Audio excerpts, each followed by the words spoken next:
Assalamualaikum warahmatullahi wabarakatuh. Salam guru penggerak. Perkenalkan, nama saya Enggi Julianto. Saya adalah calon guru penggerak angkatan 10, Kecamatan Pasir Penyu, Kabupaten Indragiri Hulu, Provinsi Riau. Pada kesempatan hari ini, saya akan mensosialisasikan modul 1.4 tentang budaya positif di SDS 023 Astra Agro Lestari bersama rekan-rekan guru saya. Selamat menyaksikan. Bismillahirrahmanirrahim. Assalamualaikum warahmatullahi wabarakatuh. Waalaikumsalam warahmatullahi wabarakatuh. Tetap semangat ya Bapak Ibu guru hebat. Ya, yang kami hormati Bapak Ibu guru SDS 023 Astra Lestari. Kali ini saya Enggi Julianto, calon guru penggerak angkatan 10, akan mempresentasikan dan mensosialisasikan tentang modul 1.4 berkenaan dengan budaya positif. Nah, Bapak Ibu tentunya sudah tahu apa itu budaya positif? Belum ya. Budaya positif adalah sebuah nilai kebajikan yang menjadikan keyakinan dan pada akhirnya menjadi karakter atau ciri khas dari sebuah komunitas atau lembaga. Nah, budaya positif ini dikembangkan berdasarkan nilai kebajikan yang diyakini oleh kita. Contohnya SDS 023 Astra Lestari tentunya mempunyai budaya positif yang tentunya menjadi ciri khas dari sekolah kita. Salah satu contohnya adalah budaya dokter sawit. Nah, ini kan yang jarang ada di sekolah lain. Ketika saya masuk ke SDS 023 Astra Lestari, saya baru mendengar kata budaya dokter sawit. Dan setelah saya menjadi guru di sini, saya bisa menerapkan hal ini ya. Budaya dokter sawit yaitu disiplin, respek, santun, amanah, wawasan luas, integritas, dan tanggung jawab. Lalu yang menjadi ciri khas kita yaitu di depan kita berbaris rapi, menyanyikan lagu Indonesia Raya, dan budaya 3S sebelum masuk ke kelas. Nah, ini juga kita terapkan ya di sekolah kita selama kita menjadi guru di SD ini. Nah, ini yang saya maksud dengan budaya positif Bapak Ibu, yang menjadi ciri khas dari suatu lembaga atau sekolah. Selanjutnya adalah perubahan paradigma teori kontrol. Nah, kita menganggap bahwa guru mengontrol murid. Kritik dan membuat orang merasa bersalah dapat menguatkan karakter. Semua penguatan positif efektif dan bermanfaat. Orang dewasa memiliki hak untuk memaksa. Nah, namun seiring dari perubahan zaman, paradigma ini berubah ya Bapak Ibu. Paradigma ini yang sering kita pakai ya kan Bapak Ibu. Tapi setelah berdasarkan teori ini bahwa ini kurang tepat, nah, makanya akan berubah menjadi seperti ini Bapak Ibu. Perubahan paradigma stimulus ke respon. Bisakah kita mengontrol seseorang? Nah, kita mencoba mengubah orang agar berpandangan sama dengan kita. Teori kontrolnya kita berusaha memahami pandangan orang lain tentang dunia. Stimulus respon, perilaku buruk dilihat sebagai suatu kesalahan, sedangkan teori kontrol semua perilaku memiliki tujuan. Orang lain bisa mengontrol saya, hanya Anda yang bisa mengontrol diri Anda. Nah, lalu di stimulus respon, saya bisa mengontrol orang lain, Anda tidak bisa mengontrol orang lain. Dalam stimulus respon, pemaksaan ada pada suatu saat bujukan gagal. Teori kontrol, kolaborasi dan konsensus menciptakan pilihan-pilihan baru.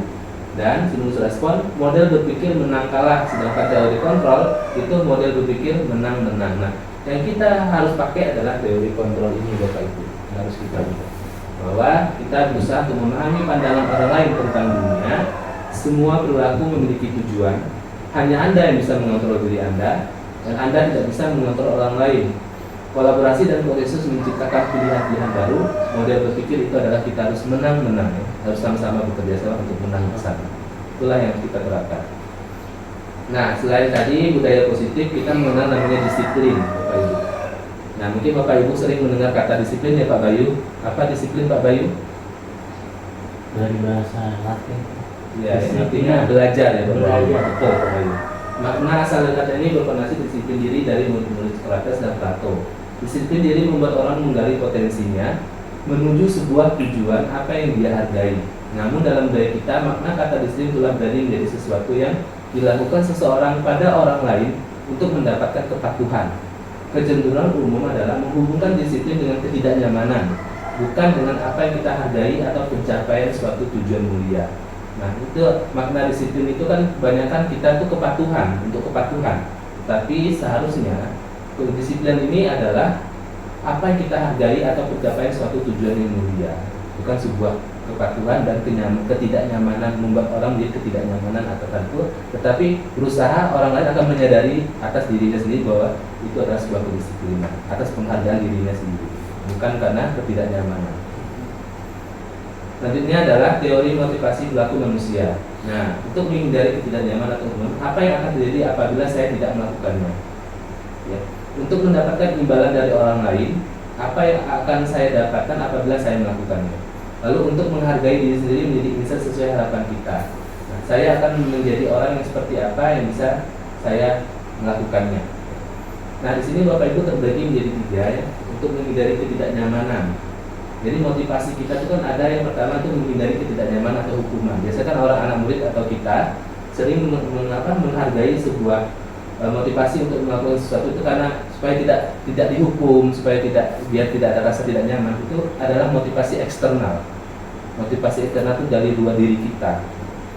Lalu untuk mendapatkan imbalan juga termasuk motivasi eksternal.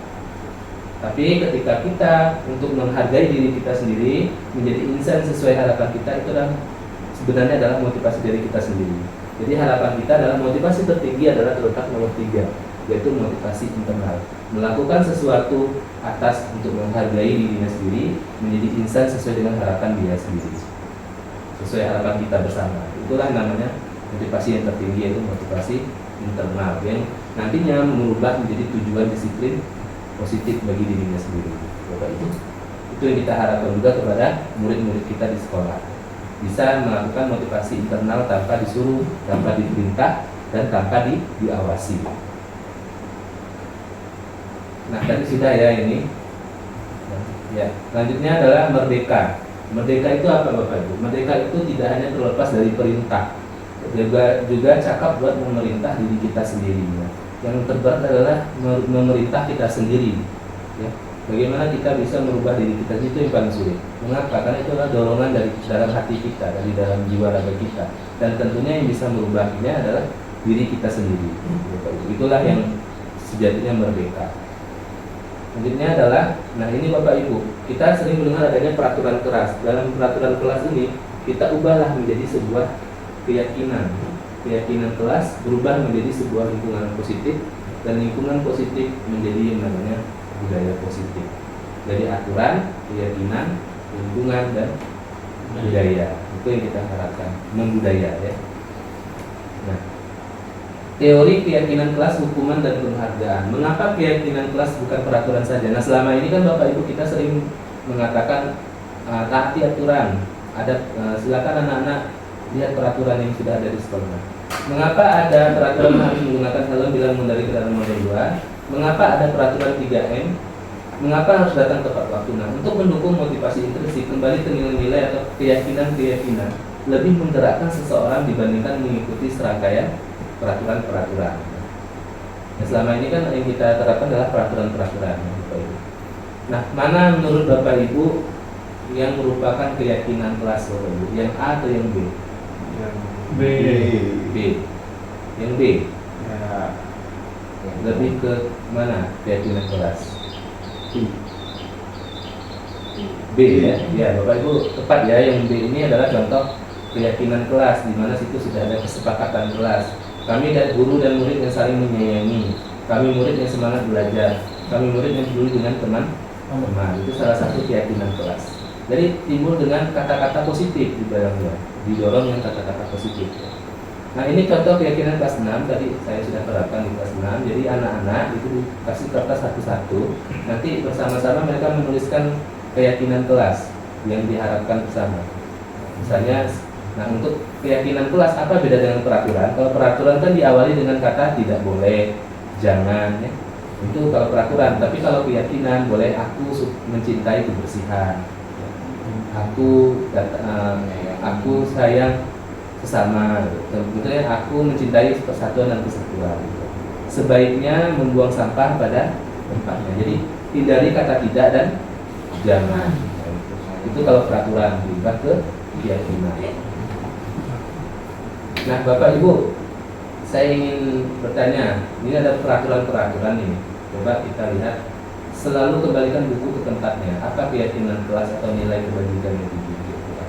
Saya suka mengembalikan Aku buku ke tempatnya. kembalikan buku ke tempatnya. Nah, itu nilainya apa kira-kira? Nilai kebajikan, Disiplin. kejujuran kah, kedisiplinan kah? Disiplin. Ke tempatnya. Di tempat yang seharusnya disiplin. Kejujuran, kedisiplinan kata Pak Rizky, kata Pak Pegas, kejujuran ya. Lalu dilarang mengganggu orang lain. Kalimat keyakinannya gimana? Kan ada kata dilarang itu kan masih peraturan. Saya menghormati orang lain. Saya menghormati orang lain. Saya suka membantu orang Saya lain. suka membantu orang lain. Dari kata dilarang mengganggu, dilarang mengganggu orang lain diubah menjadi kreatif. Saya menghormati. Saya senang berbuat baik pada orang lain dalam berita. Oke. Hadir di sekolah 15 menit sebelum pembelajaran dimulai. Saya suka datang lebih cepat. Saya Saya hadir suka. sebelum jam 7. Saya hadir sebelum jam 7. Oke. Dilarang melakukan kekerasan. Saya tidak suka kekerasan. Saya cinta damai tadi ya. Saya tidak suka kekerasan. tidak suka. Saya suka damai ya. Dilarang menggunakan narkoba. Saya tidak suka kekerasan. Saya jauh dari narkoba. Jauh dari narkoba. Oke, kita lihat. Nah, ini nilai-nilai kebajikan. Tadi Bapak Ibu juga sudah mencoba merubah menjadi kalimat keyakinan. Nah, selalu kembalikan buku ke tempatnya. Itu nilai kebajikan itu juga adalah tanggung jawab. Dilarang mengganggu orang lain, itu menghormati orang lain dan diri sendiri.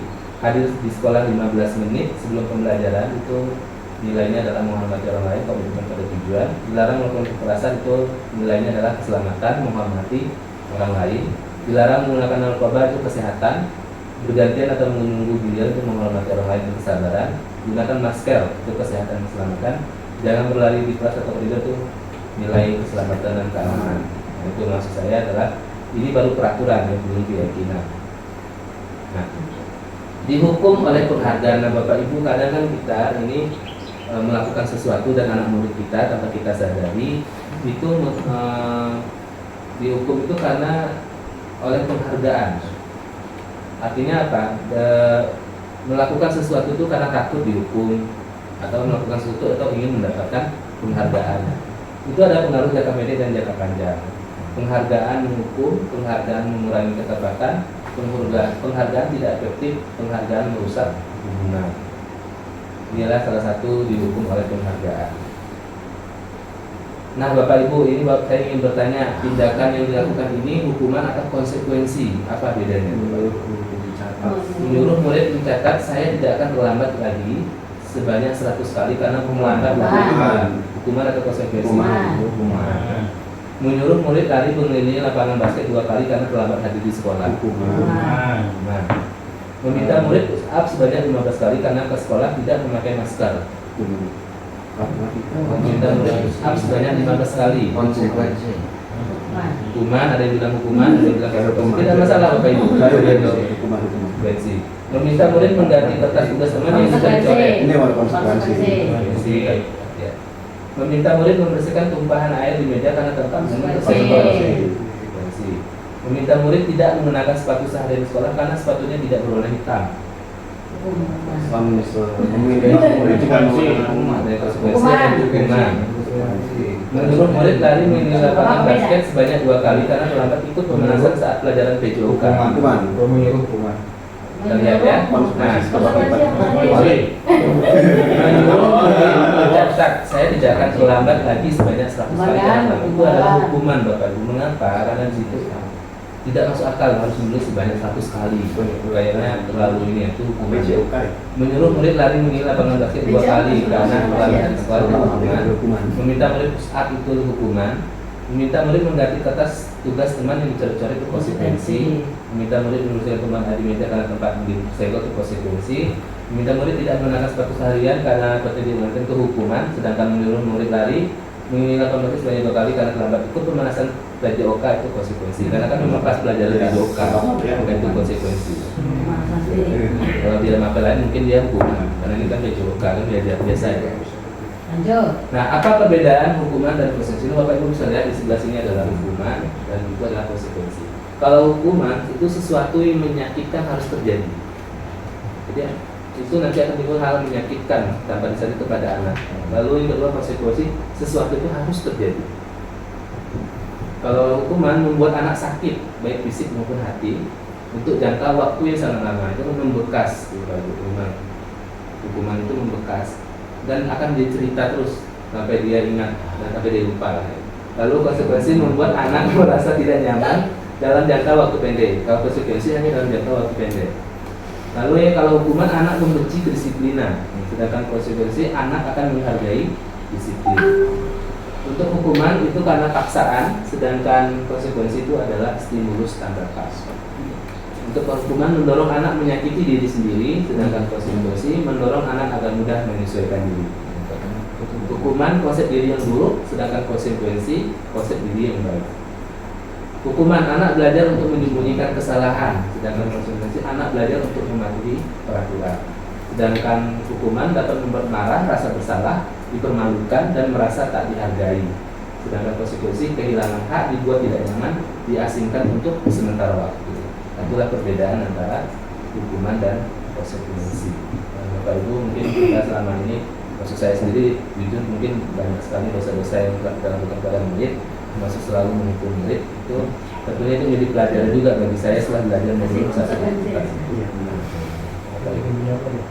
Nah, mengapa sih Bapak Ibu anak murid kita melakukan hal ini? Tentu anak murid kita itu sebenarnya ingin memenuhi 5 kebutuhan dasar ini. Yang pertama adalah bertahan hidup. Yang kedua adalah kasih sayang dan perhatian. Yang ketiga kebebasan.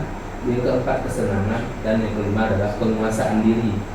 Kita murid maupun kita orang dewasa pasti membutuhkan kebutuhan 5 dasar ini.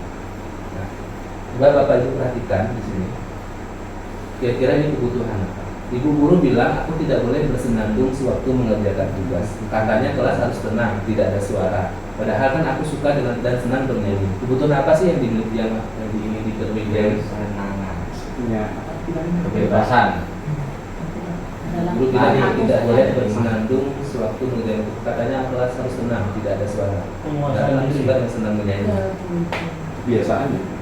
Ya, dari 5 kebutuhan dasar tadi, kira-kira dia memenuhi kebutuhan apa sih? Apa aja? senang menyanyi. Kasih sayang, Senang. senang. Bertahan hidup, iya bertahan hidup. Senang ya. Oke, pertama ada yang bilang senang, ada yang bilang bebas. Biasa. Kedua, ibu guru tidak menyapa aku hari ini padahal aku pakai jepit rambut baru. Kebutuhan apa ini? Perhatian dan kasih sayang. Kasih sayang dan Perhatian. perhatian. Aku bosan, masa belajarnya cuma gitu-gitu aja, dengerin ibu guru aja. Kesenangan. Ya, dia ingin membutuhkan apa? Kebutuhan kesenangan. Aku sebel, gambarku tidak rapi, malah ibu guru nunjukin ke teman-temanku di depan kelas. Itu sebenarnya apa? Penguasaan diri. Oke, Bapak Ibu, ini saya koreksi. Kalau ini tadi betul ya, ini untuk memenuhi kesenangan karena memang dia suka dan senang bernyanyi. Dia ingin memenuhi kebutuhan kesenangan. Kalau ini dia ingin mendapatkan kebutuhan kasih sayang dan perhatian. Kalau kasus nomor 4 dia ingin mendapatkan kesenangan, dan nomor 4 ini dia ingin kebutuhan penguasaan diri, diakui. Ingin diakui. Nah, Bapak Ibu, ini 5 posisi kontrol yang selama ini kira-kira Bapak Ibu ini sudah berada di tahap mana? Apakah penghukum, pembuat merasa bersalah, teman, pemantau, atau sebagai manajer? Saya ingin bertanya kepada Bapak Ibu satu persatu. Semua sih. Kalau mungkin lebih cenderung ke Tergantung posisi. Tergantung posisi, belum kesana ya Pak ya. sikon. Jadi Bapak bisa jadi penghukum, Bisa. bisa jadi merasa bersalah, Bisa. sebagai teman, Bisa. pemantau maupun manajer. Sebagai penghukum di sini biasanya guru itu berbuat menghardik, menunjuk, menyakiti, menyindir, itu biasanya diri yang penghukum. Sedangkan pembuat merasa bersalah itu biasanya gurunya itu berceramah dan mengatakan seharusnya itu kamu seperti ini. Bapak itu kecewa dengan kamu. Kadang-kadang juga gitu. Itu pembuat merasa bersalah. Kalau teman biasanya itu membuat alasan-alasan untuk muridnya, alasan-alasan. Oh ya udah nggak apa-apa, udah duduk aja nanti aja. Nggak apa-apa lah. Ya udah, itu teman itu. Karena nggak apa-apa nah, ya udah. Nanti aja ganti aja yang baru. Banyak kata nggak apa-apa ya, nggak apa-apa. Padahal nanti kan memang itu sebagai teman. Lalu pemantau itu menghitung dan mengukur. Kamu kan tahu aturan hari ini. Aturannya kan kamu udah tahu itu di papan. Itu lebih mengingatkan aturan dan konsekuensi. Kamu kamu nggak tahu aturannya. Nah, itu biasanya sebagai pemantau. Sedangkan sebagai manajer itu mengajukan pertanyaan-pertanyaan. Sayang, kenapa kamu datang lama? Ada apa masalahnya? Semuanya dilakukan. Bagus ya. Jadi Bu Widya bilang semuanya pernah beliau lakukan.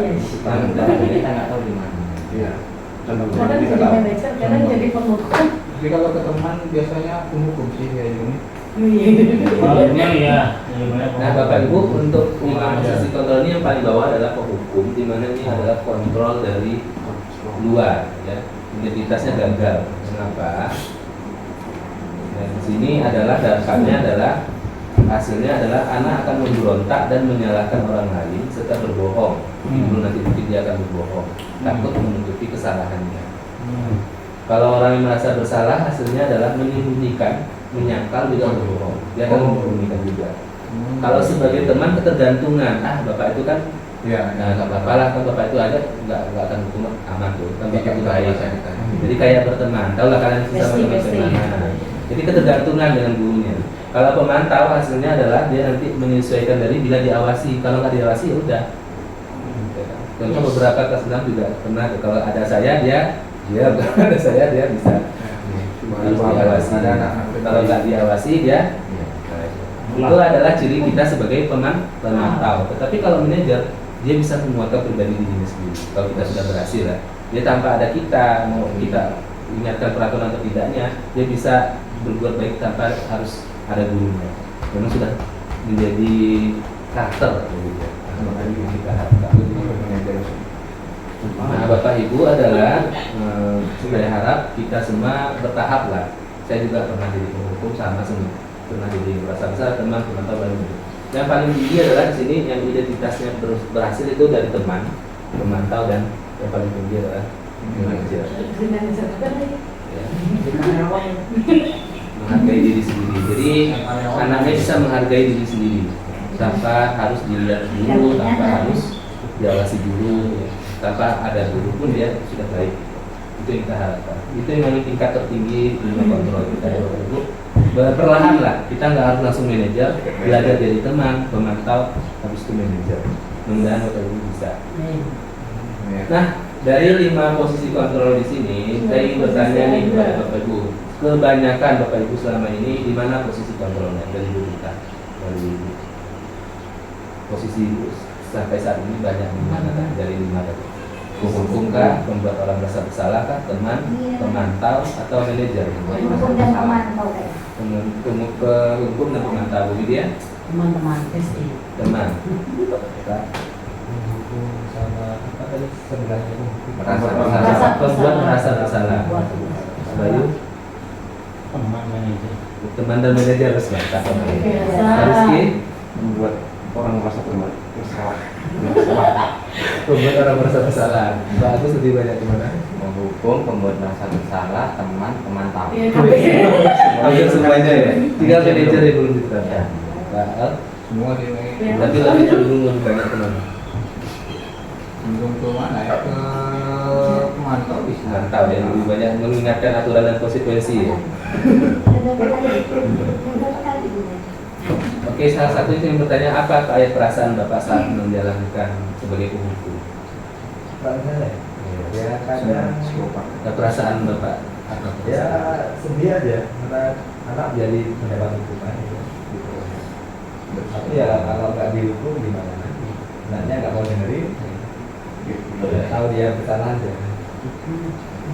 Baik Bapak Ibu, itu tadi posisi kontrol dari Bapak Ibu sudah tahu. Mudah-mudahan nanti kita bisa belajar untuk sampai manajer ya. Itu sulit tapi bisa. Nah, berapa besar sebuah pesan tersampaikan? Itu 10% dari kata-kata, 35% dari nada suara, dan 55% itu dari non verbal. Jadi Bapak Ibu Jadi kalau kita ingin menyampaikan sesuatu itu lebih baik secara non verbal atau dalam kegiatan pembelajaran itu secara nyata, secara langsung, kegiatan yang berbasis kontekstual itu jauh lebih mengingat daripada hanya kata-kata yang misalnya kita ceramah saja atau hanya sekedar nada suara saja. Anak-anak lebih senang mengingat hal-hal yang secara langsung, kontekstual, yang non verbal. Contoh Pak Agus langsung dia memperhatikan bermain bola. Tidak hanya dia melihat di video, tapi dia langsung itu lebih membekas ketika langsung daripada hanya berkata-kata, ceramah dan nonton video. 55% anak lebih mengingat ke non verbal. Nah, selanjutnya adalah restitusi. Bapak Ibu, bagaimana kita mengembalikan kesalahan-kesalahan kita tadi? Kita merestitusikan diri, yaitu proses menciptakan kondisi bagi murid untuk memperbaiki kesalahan mereka sehingga bisa kembali ke kelompok mereka dengan karakter yang lebih kuat. Jadi restitusi itu adalah memperbaiki kesalahan kita selama ini, kita ubah menjadi sebuah hal yang lebih baik. Nah, 9 ciri restitusi. 1, bukan untuk menebus kesalahan, tapi untuk belajar dari kesalahan. Yang kedua, memperbaiki hubungan. Yang ketiga, tawaran, bukan paksaan. Yang keempat, menuntun untuk melihat ke dalam diri. Yang kelima, mencari kebutuhan dasar yang mendasari tindakan. Yang keenam, cara untuk memperbaiki diri. Yang ketujuh, fokus pada karakter, bukan tindakan. Yang kedelapan, fokus pada solusi. Dan yang kesembilan, mengembalikan murid yang bersalah pada kelompoknya. Nah, Bapak Ibu, ini adalah segitiga restitusi. Nah, sini ada yang pertama adalah menstabilkan identitas, Bapak Ibu. Yang kedua adalah validasi tindakan yang salah, dan yang ketiga adalah menanyakan keyakinan. Apa itu? Nah, menstabilkan identitas. Nah, Bapak Ibu, ketika ada murid yang sedang berantem, kadang kan kita langsung membawa ke kantor, ya kan? Langsung dihakimi di depan banyak orang. Sebenarnya tidak boleh. Mengapa? Dia kan nanti merasa malu, ya. Jadi yang sebaiknya itu, saya juga sering ya kalau itu kesalahan saya juga. Nanti saya perbaiki. Jadi kalau bisa dicari tempat yang tertutup, yang tidak ada orang, diajak ngomong berdua. Konflik yang salah tadi diajak ke ruang tertutup, ya. Atau ruang sini yang tertutup tidak ada yang lain. Mengapa? Karena untuk menghindari dia malu, dan dia juga bisa terbuka dengan jujur. Karena kan kalau dilihat orang kadang dia malu untuk berkata jujur. Menstabilkan identitas, guru berkata, berbuat salah itu hal yang manusiawi. Tidak ada manusia yang sempurna. Bapak Ibu juga pernah berbuat salah. Kita pasti bisa menyelesaikan permasalahan ini. Bapak Ibu tidak tertarik untuk mencari tahu siapa yang benar, siapa yang salah. Bapak Ibu lebih tertarik untuk menyelesaikan masalah.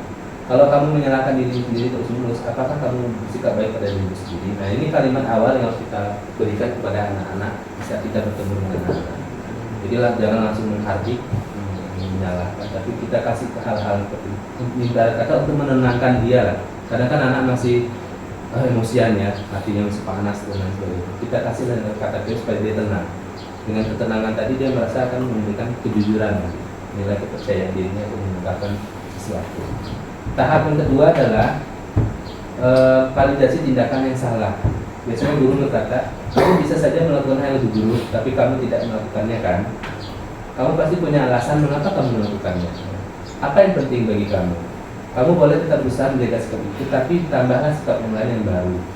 Maukah kamu belajar cara lain untuk mendapatkan yang kamu butuhkan tanpa harus memukul? Apakah kamu bisa melakukan yang lebih baik besok? Atau kita minta usulan dari dia, apa yang harus kamu lakukan? Jadi solusi itu datang dari dia, bukan dari kita. Biar dialah yang memberikan solusi. Dan yang ketiga adalah menanyakan keyakinan. Nah, kita kan di kelas sudah membuat keyakinan kelas masing-masing nih Bapak Ibu.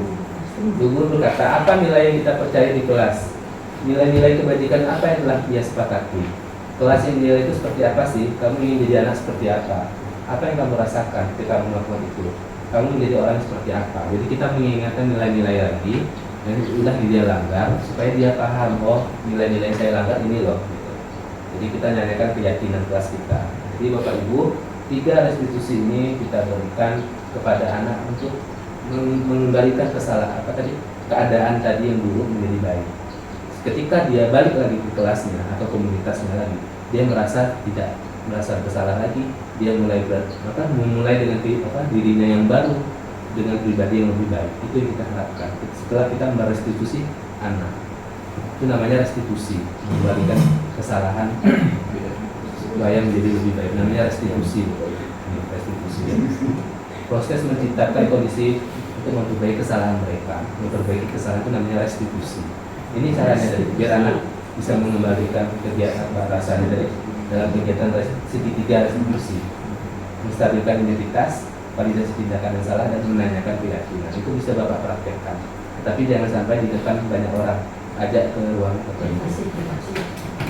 Nah, ini contohnya Bapak Ibu dalam melakukan restitusi.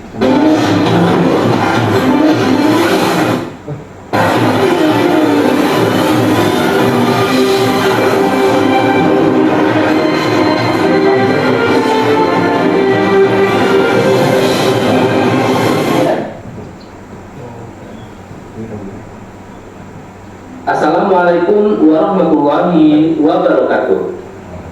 Perkenalkan, nama saya Eng Julianto. Saya dari SDS 023 Astra Agro Lestari, Kecamatan Pasir Penyu, Kabupaten Indragiri Hulu, Provinsi Riau. Saya akan mendemonstrasikan langkah-langkah segitiga restitusi bersama murid. Selamat menyaksikan. Dalam kesempatan kalian udah kapan lagi udah lah. Tapi kan kami dapatnya dari musik banget, udah mau tapi masih ada lagi, udah lah. Tapi mau main, kamu tuh mau belajar, kita dapat semua. Apa habisnya itu? Pak, tadi saya digangguin orang Nidar, Laura, Angel lagi membaca Pak. Ada apa, Pak? Ya Pak, maaf saya tadi ganggu orang dan Laura sama Angel Pak lagi membaca karena saya mau ngajak mereka bermain Pak bersama Pak kami mainnya. Menurut Febri itu sebuah kesalahan atau tidak? Kesalahan Pak. Wajar gitu. Bapak juga pernah berbuat salah, ya. Bapak juga menginginkan bermain. Ini anak bapak yang bersalah. Kita dapat melakukan hal-hal yang baik. Apa tindakan yang seharusnya ditanyakan? Apa sih yang harus dilakukan? Seharusnya Pak saya tunggu mereka dulu bisa membaca, baru saya ajak bermain. Tidak mentempas mukulnya untuk narik-narik kamu seperti itu tadi Pak. Baik, tadi kita sudah tahu tindakan yang harus dilakukan padanya. Jadi masih ingat tentang keyakinan kelas kita? Masih Pak. Tentang apa tadi yang sudah dilakukan? Penampilan Mulai apa?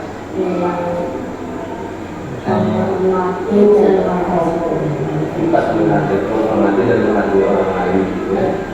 Orang lain lagi duduk santai baca, ya. Kita menghormati dan menghargai. Itu kata Febri, ya kan? Bapak percaya Febri bisa melakukan hal itu, dan mudah-mudahan Febri jadi anak yang menjadi depannya, ya. Terima kasih Febri. Nanti yang Bapak minta maaf. kasih. Iya, kita jalan ya Bang. Kok diambil sih? Nggak boleh lah lagi. Nggak boleh. Nggak boleh. Itu minum. Aku harus loh. Nggak boleh lah Bang. Nggak boleh sembarangan.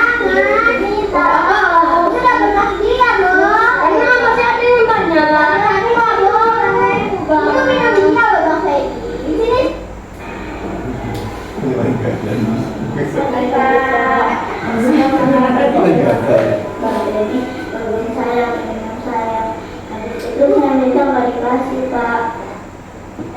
Kenapa Febri? Ada masalah? Saya mau pas arah. Tinggal bisa, Pak. Memang Febri tidak mau membahas. Iya Pak, saya lupa. Tindakan yang Febri lakukan tadi benar atau tidak? Iya Pak. Tidak, ya. Bapak anggap itu wajar dan manusiawi. Kalau kita berbuat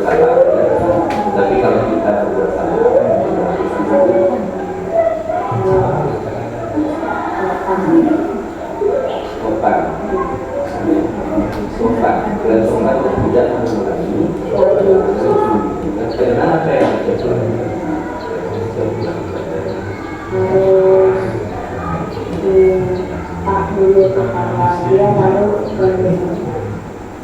jadi minta yang boleh tidak, kayak minta minum sedikit. Jadi pastinya tentang keyakinan dan kesepakatan kelas kita sepakati bersama. Apa yang nilai kelas berdiri dari kesopanan? Karena itu, Febri, kita tahu keyakinan kelas kita yaitu tidak boleh mengambil makanan orang lain tanpa izin. Kedepannya, boleh diulangilah. Dan nilai-nilai kesopanan. Semoga Febri kedepannya menjadi anak yang takut dengan kesepakatan kelas kita, menjadi anak yang lebih baik dari Bapak Ibu. Ada perubahan saya Febri, silakan nanti minta maaf pada ya. Selamat pagi, saya bernama Febrianus Jaluku, kelas 6 SDS 023 Astra Abdul Lestari. Saya sangat senang telah mengikuti kegiatan langkah-langkah segitiga restitusi dengan Pak Eli. Sama saya juga. Ya, yang Bapak Ibu itu contoh ya, nanti Bapak Ibu bisa lebih baik lagi melakukannya. Hanya contoh. Ya, baik Bapak Ibu, beralih kita pada refleksi kegiatan akhir kita hari ini. Kira-kira apa materi yang telah Bapak Ibu pelajari dan apa manfaat materi ini bagi Bapak Ibu? Mungkin bisa Capek alir. Apa? ya, coba dari Pak Rizky. Apa Pak Rizky materi yang telah Bapak Ibu pelajari hari ini yang berkesan yang membuat Bapak bisa mendalami untuk Apa kedepannya? yang saya pelajari dari materi ini?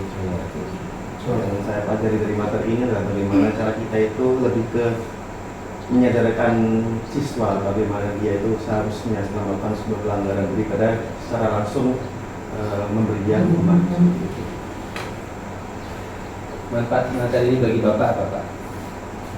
Manfaat yang saya dapat dari materi ini adalah bagaimana kita itu belajar supaya kita itu bisa memberikan sebuah konsekuensi bagi siswa yang melanggar daripada langsung menghukumnya. Jadi kita harus semena-mena langsung mengecap anak itu bermasalah sehingga kita harus memberinya hukuman. Jadi kita harus berusaha mengerti bagaimana di posisi dia seperti itu.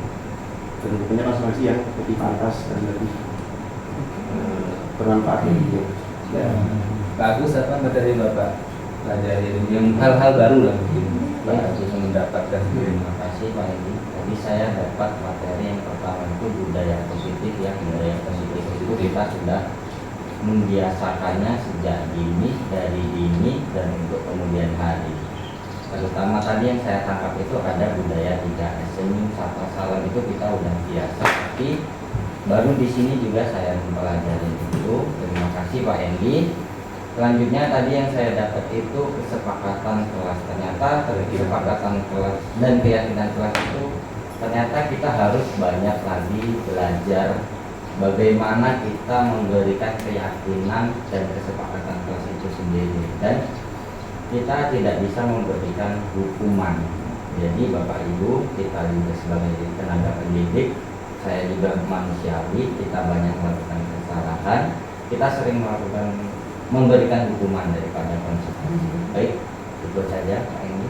Apa manfaat bagi Pak Albergas Pak dari manfaatnya Bapak untuk kedepannya? Apa perbaikan Bapak? Perbaikannya ya mungkin sebelumnya kan nggak tahu nih apa namanya kayak Restitusi apa? restitusi, restitusi, terus kayak kesepakatan kelas itu, keyakinan kelas, terus budaya nama-namanya kan makanya sebelum diberitahu sama TNI yang sekarang, mungkin kami masih berantakan nih jenjang-jenjangnya kayak hukuman juga tadi harus diberi hukuman ini, tapi ternyata yang paling baik itu adalah mengajar untuk siswa atau peserta didik kita. Mungkin hanya itu manfaatnya. Kita sendiri apa materi yang telah Ibu pelajari dan manfaatnya bagi siswa? Yang pertama tadi kita sudah belajar tentang budaya positif. Budaya positif, terus ternyata kita selama ini mungkin ada pengalihan makna dari kata disiplin ya. Iya. Disiplin yang sebenarnya menjadi kayak seperti hukuman buat kepatuhan. Wah, Kemudian kita juga tadi telah belajar tentang restitusi. Restitusi, kemudian segitiga restitusi, bagaimana menangani anak yang telah berbuat salah. ya. Jadi dia apa yang telah Ibu pelajari dan tadi mengenai posisi kontrol kan tadi dari kontrol Ibu lebih Kalau ke dari teman. saya, sebenarnya dari semua itu tuh intinya kita memanusiakan manusia dengan berbagai cara. Kita itu lebih halus, lebih menghargai peserta didik itu sebagai manusia seutuhnya gitu. Jadi tadi kan ada perubahan paradigma dari paradigma stimulus respon jadi paradigma kontrol. Lah itu mungkin bisa diterapkan Bapak Ibu semuanya di sekolah untuk lebih kita menghargai bahwa itu manusia yang perlu dimanusiakan. Kalau manfaatnya materi ini bagi saya mungkin sebagai pendidik kita bisa lebih baik meningkatkan kualitas ya Bapak Ibu. Kita meningkatkan kualitas, kita menghargai siswa kita dengan cara yang lebih baik. Itu lagi. Ya, biasa. Upaya sendiri apa materi yang telah Bapak pelajari, mungkin hal-hal baru yang Bapak dapatkan hari ini dan manfaatnya juga Bapak. Yang saya pelajari tadi saya baru belajar tentang stimulus respon dan apa tadi kontrol. Kenapa ada dari kontrol? Dari kontrol. Nah, kita ya belajar itu. Ya, manfaat bagi Bapak ke depannya apa? Ya semoga bisa untuk kita semua bisa kita praktekkan ini sama-sama. Iya. Bagi Pak Bayu gimana hari ini materi yang Bapak pelajari Betul Bayu. manfaat bagi Bapak apa? Materinya banyak ya dari tadi ya. Terima kasih. Dengan salah satunya inilah yang di layar ini kan. Peraturan kelas, keyakinan kelas, lingkungan positif dan naik ke jenjang ke budaya positif. Nggak semua orang kan, semua pendidik itu kan bisa mencapai budaya positif gitu kan. Apalagi kita semua kan masih belajar. Ditambah kita ini masih pakai budaya Belanda gitu. Kalau anak bandel langsung eksekusi. kata orang, POC ya kan, langsung eksekusi depan orang banyak ya kan. Tapi yang sebenarnya yang baiknya memang seperti ini, dikumpulkan anaknya dulu ya kan, dicarikan tempat yang memang sesuai ya. Baru eksekusi. Enggak juga, maksudnya dibuat dia tuh nggak merasa bersalah dengan kesalahan dia, tapi dia mengakui kesalahan dia gitu loh, dan dia nggak ngulangi lagi. Itu sedikit yang pengen selalu kubuat. Baik, Bapak Ibu sampai di sini ada yang mau ditanyakan? Ada? Cukup? Ada yang mau ditanyakan Bapak Ibu? Ini sudah jadi dulu. Iya. Ruang BK lah. Cukup? Ada yang mau ditanyakan? Sudah jelas ya Bapak Ibu tentang materi ini. Baik Bapak Ibu, dapat saya simpulkan kali ini tadi kita sudah mempelajari yang namanya budaya positif ya. Lalu yang kedua kita belajar tentang perubahan paradigma teori kontrol dari stimulus respon menjadi teori kontrol. Kita belajar tentang makna disiplin. Kita belajar tentang teori motivasi perilaku manusia. Lalu kita memahami apa itu merdeka, memahami apa itu bagaimana mengubah peraturan kelas menjadi keyakinan kelas sehingga menjadi lingkungan yang positif, dan yang terakhir adalah yang paling tinggi budaya positif. Lalu kita mempelajari tentang keyakinan kelas, hukuman dan penghargaan. Kita memahami tentang keyakinan kelas, contoh keyakinan kelas, apa itu peraturan dan nilai kebajikannya. Kita juga belajar tentang bagaimana seorang dihukum atas penghargaan. Lalu kita mempelajari tentang perbedaan hukuman dan konsekuensi. kita mempelajari 5 kebutuhan dasar manusia, lalu 5 posisi kontrol seorang guru, dan yang terakhir adalah restitusi dan langkah-langkah segitiga restitusi. Cukup sekian mungkin dari saya, Bapak Ibu. Terima kasih telah meluangkan waktu atas kesempatan hari ini sosialisasi tentang modul 1.4 tentang budaya positif di sekolah. Semoga ilmu yang saya sampaikan bermanfaat untuk saya sendiri dan juga Bapak Ibu semua, untuk kita sama-sama merubah sekolah kita menjadi yang lebih baik lagi. SDS 023 Astra Usali yang lebih baik lagi. Nah, jaya. Cukup sekian, mohon maaf jika ada kekurangan. Saya akhiri. Wassalamualaikum warahmatullahi wabarakatuh. Waalaikumsalam warahmatullahi wabarakatuh. Semangat semuanya. Semuanya. Assalamualaikum warahmatullahi wabarakatuh. Halo, saya Widya, saya guru kelas 2 SDS 023 Astra Agrolestari. Berdasarkan pemaparan yang telah Pak Egi berikan, saya mendapatkan ilmu baru tentang budaya positif.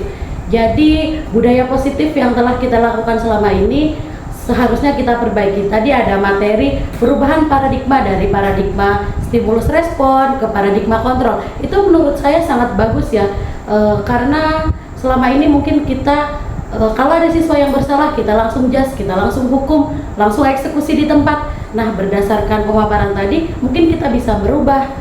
Sebaiknya kalau ada permasalahan, kita atasi. Kita memanusiakan manusia. Tadi sudah dicontohkan juga, ada video restitusi yang bisa dilakukan.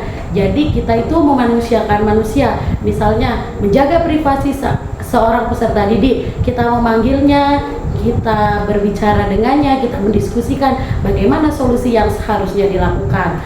Nah, kemudian saya setuju banget karena dengan adanya pemaparan tadi, kita itu menjadi lebih tahu wawasannya lebih luas bahwa peserta didik itu adalah seorang manusia yang harus dihargai, yang harus diberikan motivasi, yang harus diberikan arahan dengan cara yang baik, dengan cara memanusiakan manusia. Manfaat yang dapat diperoleh dari presentasi Pak Enggi, mungkin sebagai pendidik kita harus belajar lebih baik lagi, memperbaiki kualitas diri untuk mewujudkan generasi emas, generasi maju, Indonesia maju.